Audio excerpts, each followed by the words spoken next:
അങ്ങനെ ഉണ്ടായിട്ടില്ല. ഒന്ന്, വലിയൊരു ബൃഹത്തായ തെരഞ്ഞെടുപ്പ്, തദ്ദേശ സ്വയംഭരണ സ്ഥാപനങ്ങളിലേക്ക് നടന്ന തെരഞ്ഞെടുപ്പ്, യൂത്ത് കോൺഗ്രസിൻ്റെ കമ്മിറ്റികളുടെ ഉത്തരവാദിത്തം വഹിക്കുന്ന ഒട്ടേറെ ചെറുപ്പക്കാരെല്ലാം സ്ഥാനാർത്ഥികളായിരുന്നു. സ്ഥാനാർത്ഥികളായാൽ മഹാഭൂരിപക്ഷം ആളുകളും ഈ തെരഞ്ഞെടുപ്പിൽ വിജയിക്കുകയും ചെയ്തൊരു തെരഞ്ഞെടുപ്പ് കൂടിയാണ്.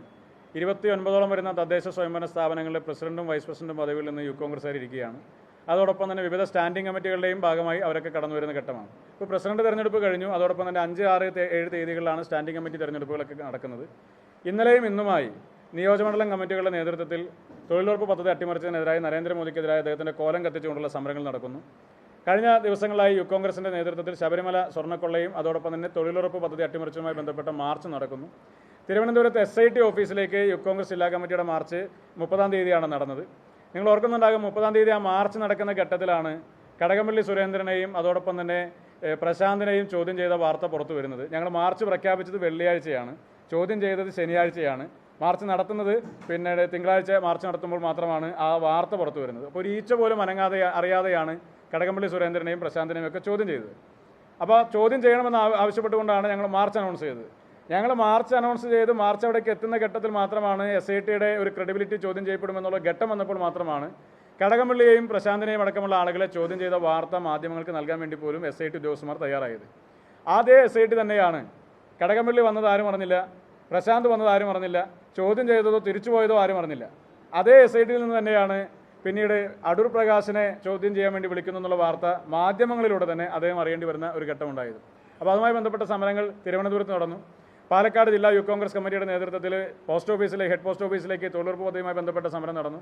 ഇന്നലെയും ഇന്നുമായി മാർച്ചുകൾ നടക്കുന്നു. പിന്നെ തിങ്കളാഴ്ച 5-ാം തീയതിയോടുകൂടി മറ്റെല്ലാ ജില്ലാ കേന്ദ്രങ്ങളിലെയും സമരപരിപാടികൾ പൂർത്തീകരിക്കുകയാണ്. 9-ാം തീയതി കോഴിക്കോട് വെച്ച് സംസ്ഥാന സർക്കാരിൻ്റെ ജനവിരുദ്ധ നയങ്ങൾക്കെതിരെ, കേന്ദ്ര സർക്കാരിൻ്റെ തൊഴിലുറപ്പ് പദ്ധതി അട്ടിമറിക്കുന്ന നയങ്ങൾക്കെതിരെ, ശബരിമലയിലെ സ്വർണ്ണക്കൊള്ളയുമായി ബന്ധപ്പെട്ട വിഷയങ്ങളടക്കമുള്ള വിഷയങ്ങൾ ചൂണ്ടിക്കാണിച്ചുകൊണ്ട് യൂത്ത് കോൺഗ്രസ് സംസ്ഥാന കമ്മിറ്റിയുടെ വിപുലമായ റാലിയും പൊതുയോഗവും കോഴിക്കോട് വെച്ച് സംഘടിപ്പിക്കപ്പെടുകയാണ്. അതിനുശേഷം തുടർച്ചയായ സമരപരിപാടികളുമായിട്ട് രംഗത്തേക്ക് ഇറങ്ങുകയാണ്. അല്ല, അതിൽ ആ വിഷയത്തിൽ പാർട്ടി ഒരു നടപടിയെടുത്ത് നിൽക്കുകയാണ്. പാർട്ടി നടപടിയെടുത്ത് നിൽക്കുന്ന ഘട്ടത്തിൽ അതിനെപ്പറ്റി കൂടുതൽ ഹൈപ്പോത്തറ്റിക്കലായിട്ടുള്ള ഒരു മറുപടി പറയേണ്ടതുണ്ട് എന്ന് തോന്നുന്നില്ല. തദ്ദേശ തെരഞ്ഞെടുപ്പുമായി ബന്ധപ്പെട്ട് ആദ്യഘട്ടത്തിൽ ഞങ്ങൾ അത്തരത്തിലൊരു പരാതി ഉന്നയിച്ചിരുന്നു. പക്ഷേ അതിനുശേഷം പിന്നീട് പാർട്ടി നേതൃത്വം വളരെ സീരിയസ് ആയി തന്നെ ആ വിഷയത്തിൽ ഇടപെട്ടു. ഈ തവണ തെരഞ്ഞെടുപ്പിൻ്റെ പ്രത്യേകത ഉണ്ടായത് താഴെ തലത്തിൽ നിന്നാണ് സ്ഥാനാർത്ഥി നിർണ്ണയങ്ങൾ പൂർണ്ണമായി നടന്നു വന്നത്.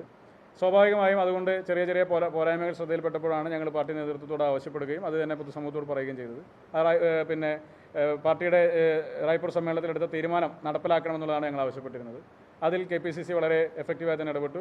പിന്നെ നേതൃത്വങ്ങളും പ്രതിപക്ഷ നേതാവും KC വേണുഗോപാലും അതോടൊപ്പം തന്നെ മറ്റെല്ലാ നേതാക്കന്മാരും വളരെ സജീവമായി തന്നെ ഇടപെടുകയും ഒട്ടേറെ ചെറുപ്പക്കാർക്ക് അതിൻ്റെ ഭാഗമായി അവസരം ലഭിക്കുകയും ചെയ്തു.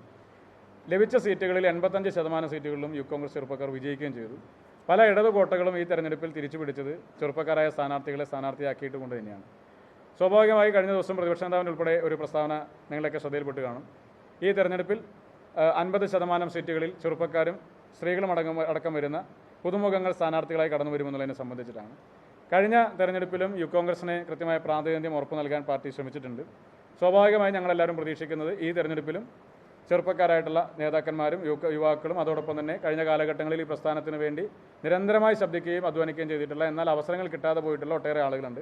അങ്ങനെ എല്ലാ നേതൃത്വങ്ങളെയും കൂട്ടിയിണക്കുന്ന, വിജയസാധ്യത മാനദണ്ഡമാക്കി എല്ലാ നേതൃത്വങ്ങളെയും കൂട്ടിയിണക്കുന്ന ഒരു നല്ല സ്ഥാനാർത്ഥിത്വം തന്നെ ഈ തെരഞ്ഞെടുപ്പിൽ പ്രഖ്യാപിക്കപ്പെടുന്നതാണ് ഞങ്ങൾ പ്രതീക്ഷിക്കുന്നത്. വയനാട്ടിലെ വീട് നിർമ്മാണവുമായി ബന്ധപ്പെട്ട് അവിടെ സ്ഥലം ഏറ്റെടുക്കുന്നതിൽ ഒരു പോരായ്മയാണ് ഉണ്ടായിരുന്നത്. ആ സ്ഥലം കണ്ടെത്തി ആ സ്ഥലവുമായി ബന്ധപ്പെട്ടുള്ള അതിൻ്റെ സർവേകൾ കഴിഞ്ഞു, അതിൻ്റെ കോണ്ടൂർ സർവേ കഴിഞ്ഞു. രജിസ്ട്രേഷൻ നടപടികൾ നടന്നുകൊണ്ടിരിക്കുകയാണ്. ഈ ആഴ്ചയോടുകൂടി തന്നെ രജിസ്ട്രേഷൻ നടപടികൾ പൂർത്തീകരിക്കപ്പെടും. രജിസ്ട്രേഷൻ നടപടികൾ വന്ന കാലതാമസം കൊണ്ട് കൂടിയാണ് ഇപ്പോൾ ചെറിയ ഒരു ഡിലേ വന്നിട്ടുള്ളത്. അതല്ലായിരുന്നെങ്കിൽ KPCCയുടെ ക്യാമ്പ് എക്സിക്യൂട്ടീവോട് കൂടി തന്നെ അവിടെ തറക്കല്ലിടുന്ന പരിപാടികൾ ഉൾപ്പെടെ നിർമ്മാണ പ്രവർത്തനങ്ങൾ ആരംഭിക്കാൻ സാധിക്കുമായിരുന്നു. ഇപ്പോൾ ചെറിയൊരു ദിവസങ്ങളിലെ വ്യത്യാസങ്ങൾ മാത്രമാണ്. ഉടനെ തന്നെ അത് പാർട്ടി തന്നെ അനൗൺസ് ചെയ്യുന്നതായിരിക്കും. വയനാടാണ്. അതിപ്പോൾ ഏതാണ് സ്ഥലം എന്നുള്ളത് അതിൻ്റെ രജിസ്ട്രേഷൻ നടപടികൾ പൂർത്തീകരിച്ചതിന് ശേഷം പറയാം. കാരണം എവിടെ സ്ഥലം കണ്ടെത്തിയാലും ആ സ്ഥലമെല്ലാം മുടക്കുന്നതിന് വേണ്ടുന്ന മറ്റു പണികളുമായി കുറേയേറെ ആളുകൾ ഉള്ളതുകൊണ്ട് തൽക്കാലം പോയിരിക്കട്ടെ. സ്ഥലം കണ്ടെത്തിയിട്ടുണ്ട്, കല്ലിടുന്നത് ഞങ്ങളെല്ലാവരും വിളിക്കും.